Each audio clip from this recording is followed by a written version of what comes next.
Hello everyone, turabasuhuje muri hamwe na Dr. Phone Setting. Muri iyi video ngiye kubereka uko twakuramo password muri aka gafone ni ka itel 2163S. Ndagira ngo dukuremo password umukiriya yayibagiwe. Tugiye kwifashisha miracle sanda. Uraza ukanda kuri SPD. Maze ukanda kuri SPD uraza kuri load and lock. None uraza ushake bootloader yayo ahangaha. Turashaka uyu mubare no turahitamo iyi ngiyi rwa na ESP. Noneho urakanda kuri start, ariko mbere yuko wakanda urabanza witegereze phone yawe neza urebe bootkey. Iyi ni bootkey. Muzi ko ibyo bintu bya bootkey nabibasobanuriye, niba utabizi reba video zacu zabanje uri kubuze kubisangamo. Noneho nurangiza utegure USB yawe icometswe muri computer. Witukanda start button, numara ukandaho bira bikaza waiting for USB port utuyishyiramo na battery uyishyiremo uko nguko bikurikiranye.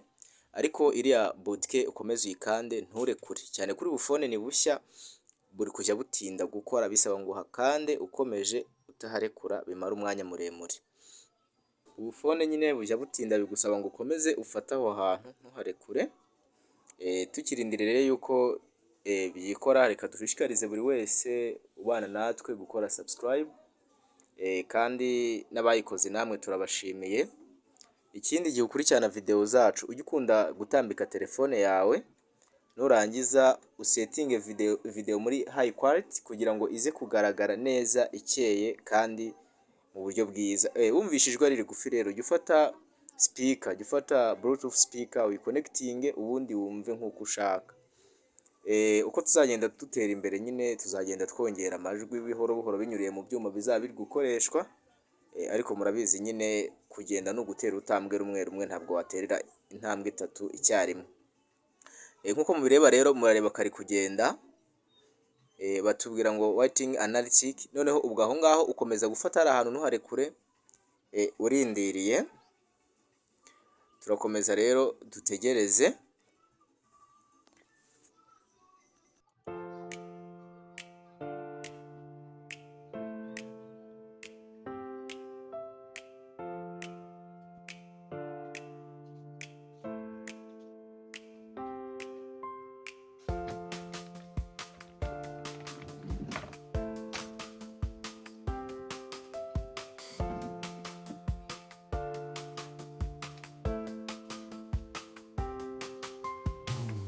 So murareba hamaze kuza IMEI number, noneho hepfo haba hariho za code. Mutegereze gato murebe ayo makode ayo ngayo aje niyo twifashisha. Ayo makode yose ugomba kuyakoresha, ariko cyane cyane iyo code ya kabiri so unlock code ugomba kuyasuzuma ukareba yuko ari buze gukora muri iyo phone, kuko iyo ya kabiri akenshi usanga ariyo umukiriya yari yarashyizemo ariko yarayibagiwe, noneho bakaba bayikweretse uko isa.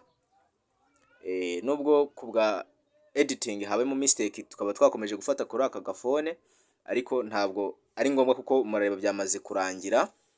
Ahubwo ubwo ni kubwa editing habemo aka mistake gatoya cyane agakosa, ariko nta kibazo. Aya makode rero niyo uba ugomba gukoresha. Ukoreshe kode ya kabiri kanga, ubwo nazira zose wazikoresha ugerageza kugeza igihe urabona kode iri buze kwemera gukorana n'iyo phone.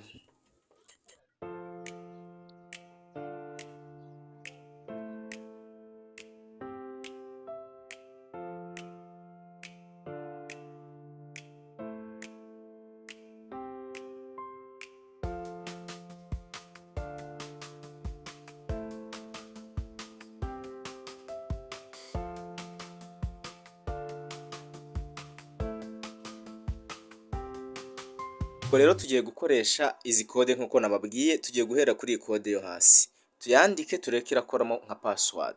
Niyanga turashya ku ya kabiri, niyanga tujye ku ya gatatu, niyanga tujye ku ya kane, ariko duturutse hepfo. Aya makode yose rero uba ugomba kuyagerageza, ariko cyane cyane iyi code ya kabiri niyo ikunze kuba unlock code.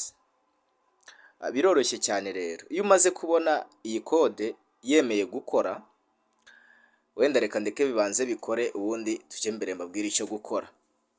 Icyo mwe mugomba kwibuka nta kindi, erega iyo tubasabye ngo ukora subscribe nta kintu uhomba kuri account yawe ya YouTube, ntacyo rwose. Wowe ukora subscribe gusa ukaba byitwa kwiyandikisha mu Kinyarwanda, ubwo uba wiyandikishe mu bantu bakurikirana video zacu. bisobanuye ngo iki? Iyo umaze kwiyandikisha uhita ukanda ku kantu k'akazogera notification bar, iyo ugakanzeho nako kubwira ba YouTubers, ubwo naba YouTube development, kugira ngo nujya ushyiraho nitujya nshyiraho video ako kanya bahite bakubwira ngo iga gukora telefone ashyizeho video ujye kuyireba kandi ubimenye ku gihe mbere y'abandi bose. So murareba iyi code ikoze unlock. Bwikoze unlock rero icyo tugiye gukora, tugiye guhita tuyikoresha dukora guformatinga kano gafone cyangwa se restore to default. Noneho iyo code niyo tugiye kwifashisha kuko murareba remeye iriya ya kabiri, noneho tuyi unlocking phone burundu, password ivemo burundu. Ubwo nibwo buryo dukuramo izi password. Ngo iyo umaze kubona iyi password uhita uyikoresha mu gukora restore cyangwa se guformatinga kano ga telefone kugira ngo ibivuyemo burundu. Noneho ubwo ahangaha phone ivuyemo burundu. Kandi udashaka no kugaformatinga n'ubundi hari uburyo wayikuramo utagaformatinze kuko wamaze kuyibona, ni muri setting. N'ubu ibyo mwese murabizi, ni ibintu byoroheje cyane. Ahandi rero dukomeze nari nkibabwira, iyo ukoze subscribe nta kintu homba, nta mafaranga usabwa, wowe gusa uba wiyandikishije ukaba wibereye umunyamahirwe kujya umenyesha igihe dushyizeho video. Twe kujya dushyiraho video ngo uvuge ngo se ngo bazishyiraho sangahe, dusanzwe tuzishyiraho, ahubwo ni uko utarakoze kuri notification bar ngo bajye bakumenyesha uko dushyizeho video. Ngaho bikora ubu rero, kora subscribe nurangiza ukande kuri notification bar kugira ngo ujye umenyeshwa igihe dushyizeho video nshyashya. Thank you for watching. Remember to subscribe to this